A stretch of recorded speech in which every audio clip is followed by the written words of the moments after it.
আমার হাতে যে টাকাগুলো দেখতে পাচ্ছ এখানে আছে 2500 টাকা। তো হ্যালো আমার ইউটিউব ফ্যামিলি, তো আমি এখন আছি মধ্যপ্রদেশ, আর এখন আমি যাচ্ছি বাগেশ্বর ধাম। আর এখানে কালকে রাত্রে আমি ছিলাম, তো ওখানে খুব আমি হেল্প পেয়েছি। আর তোমাদের ভালোবাসা আশীর্বাদে আমার 62 দিন পূর্ণ হলো।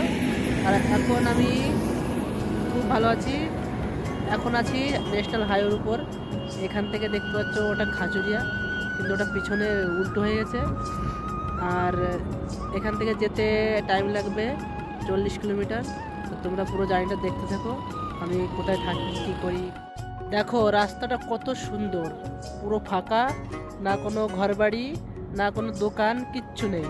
কিন্তু এখানে বিকেলে যদি কেউ আসো সুন্দর, হেভি সুন্দর। আর এখন আমি যেতে আছি, এখানে রুকেছিলাম। আর দেখতে পাচ্ছ না ওদিকে মানে কতটা উঁচু, কিন্তু আদৌ অতটা উঁচু নয়।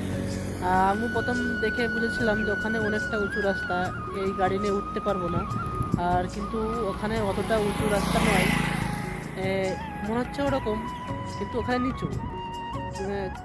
মানে অবাক করা বিষয়। তো যেতে থাকি, দেখা যাক।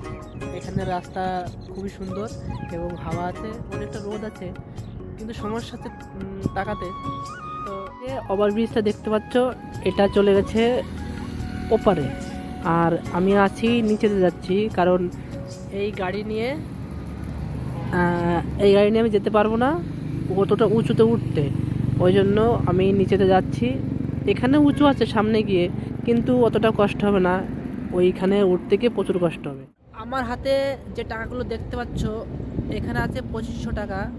আর আমাকে হেল্প করেছে মধ্যপ্রদেশ থেকে একটা দাদা, যার বাড়ি আমাদের নদিয়াতে। আর ওরা এখানে কাজ করে, সোনার কাজ। আর রাত্রে আমি ওখানেই ছিলাম। আর এই গাড়ি করে আমি কলকাতা থেকে মথুরার উদ্দেশ্যে যাচ্ছি। আর এখন আছি আমি, এখান থেকে যাব বাগেশ্বর ধাম।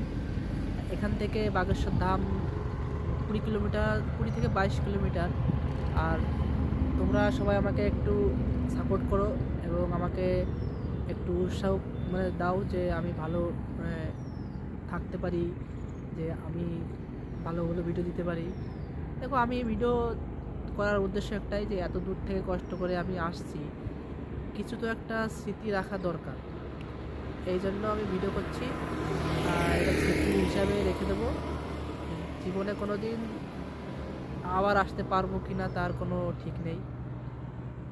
তো এখানে কলা আছে, এই ব্যাগে কলা আছে, আপেল আছে, টাকা দিয়ে সে হেল্প করেছে অনেকেই।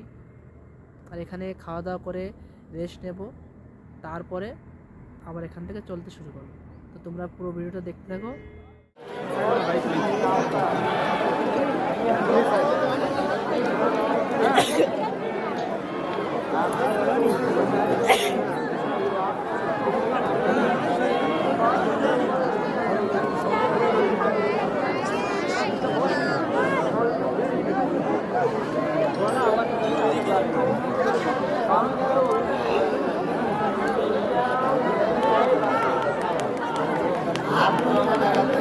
Di fare sono una delle passate di classe di campagna.